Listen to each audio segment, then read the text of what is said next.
Absolutely. Well, I think that's a really good sort of segue to the idea of post-black, which I think that show was in early 2002. We're talking about the exhibition Freestyle, which was curated by Thelma Golden at the Studio Museum, and you and probably, I don't know, 20 others were part of this exhibition, and the essay was pretty seminal, even though for people like us it was pretty obvious, but it was seminal in terms of a contribution to the field of art history and also identity, in that there is this idea of artists who did not want to be called black artists, although their work was steeped in a black experience and sort of complicating the notion of what being black was or is. And I still think that's pretty relevant, because although it makes sense to those of us, myself as a Latina curator and one who has studied that field, it makes sense to me, those complications. That's how I know the world and how I navigate the world. But it doesn't, it's still something that I think is maybe not completely accepted 100% by the establishment or by the canon. So when you're talking about you being the sum of your parts, I think that's the same thing for any artist, and we don't call a white artist a white artist. And yet we still, and sometimes even I as the director, feel compelled to call you an African American artist. And so that is, will you talk a little bit about your feelings about being included in that exhibition, and you know how, and maybe some other artists that we can talk about, like Glenn, Hahn, and other people who also were part of that discussion? Sure. I personally don't really use the phrase post-black, because I find it, I don't even want to say problematic, because I don't even. Because then there's like a pre and a post, and there's a post, and it's still predicated on being other, regardless. The fact that it's in the name predicates it on being other. So I try to avoid that altogether. I'm more interested in non-categorization at all. I mean, even in my process of working, I work in several different media. Point is, I'm not interested in being considered a sculptor, an installation artist, a performance artist, a painter. I just make things, you know. And I spend my time, I mean, I'm not a dilettante in that. But to label it is to limit it. And it makes things a little too palatable for people who look for those labels. Whereas I want to be something that's a little bit more evasive than that. So post-black for me is, we're post-black. I'm interested in the yester-next. What was your title we were going to call it? Oh, it's your title for the Brooklyn Museum. What? Your, it's not your... Oh, the introspective? It's not retrospective, it's an introspective. Right. Yeah, I try to avoid all the labels, they always get so problematic. But as far as the contribution to the field, yes, it was important. And it was a great soundbite, you know, it got a lot of attention. But, you know, I think there's, I mean, I don't know, they're using the same phrase now for politics, what is this, post-racial politics and that we're supposed to be going through right now? Whatever. The minute you name it, you're still stuck in it, so. Well, I think it's really true that you're, you know, and I write about in the catalog, and we've talked about this at length, is that your work really does shrug off any kind of attempt to try to describe it or contain it. And it is incredibly sort of slippery and elliptical, and once you think you've gotten a hold of the meaning, there's other meanings, and we can talk about maybe smirk, which is now called smirk, which is the smiling face, which looks like maybe a Cheshire cat, and it's a sculpture, and it appears in photography, and it appears in your so it's like this recurring motif.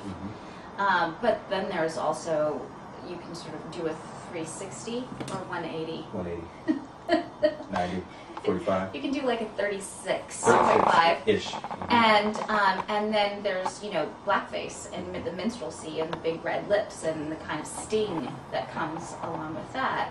And so there's always this kind of slipperiness, and I think that's what makes it really powerful. And also, I kind of also, in studying about your work and learning about Buddhism vis-a-vis our conversations, I think that there is this idea of non-attachment that is really central to Buddhist philosophy. And it is in the non-attachment that you can really sort of let go of things that might weigh you down. Exactly. And that's what I'm attempting to do. It's difficult. It's an experiment. I'm still going through the process myself of using these very heavy signifiers and symbols and icons that we do associate with one particular experience. Like lynching. Like or lynching. Tying. Tying, lynching, but read through another or seen through another lens could also be bondage, which on some level can be a violent act, but is also an act of intimacy.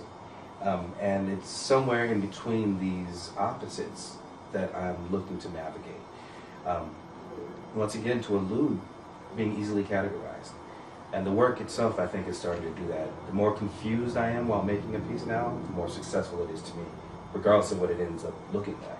I think that, ultimately, Sanford, I think this exhibition is such a success because I remember us having a conversation, maybe about 2.5 years ago, in one of the early studio visits when we were starting to think about this show, and you talked about maybe some of your work it was so seductive. I mean, the craftsmanship with your work is incredibly skilled and high, and so it's very seductive, and also these sort of sand drawings that you've done, or these really luscious pieces, really kind of compel the viewer, and then sometimes maybe stop the viewer because you're dealing with issues that are like either these like very romantic sort of Buddhist ideas, or like very, very powerful slave, African American history, and so it sort of tends to stop. And one of our discussions in a studio visit was like, I really want to get beyond. I want to have a little bit more of a open-ended narrative and open-ended reading. And I think that you've really,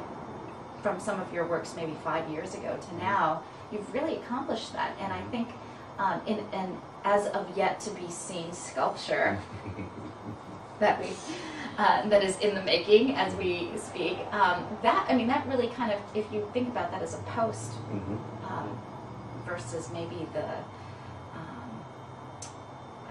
maybe the big ass band piece where you've got this disco ball that's sort of exploded on the floor, that kind of looks like a constellation. Going from one to the other, you really, I think, have sort of moved into this like much more sort of open-ended terrain. Yeah, I'm still working through it. It's like therapy, it's day by day. But can you talk to us about that sculpture? The new one? Codex. The Codex, ish, whatever it may be called. I'll try to describe it. It is sort of a sculptural collage that has the back of a clear acrylic chair with chrome legs that's been dismantled, so that it's just a formal element of 2 chrome legs and 1 curved acrylic back. And it's slanted. And resting upon that is a steel frame that I welded together. It looks a bit figurative, but not quite figurative. Abstracted for sure, definitely geometric. And those are connected, so they form basically a tripod. So the figurative part actually goes down to a point, not 2 legs, but 1 point. And then the 2 legs from the chair create a tripod. And they're held together by very beautiful gold metallic trimming. That was, it's like a 1/4-inch rope type of trim. Is it like a dookie chain? This is one of the words that I learned from No, less of a dookie chain, but more like blinged out bondage rope. Okay, all right, sweet. And I've tied this frame, this figurative armature to the back of the chair and in an embrace, so that they're solid together. Okay. But aesthetically, it's very clear and actually very sparse.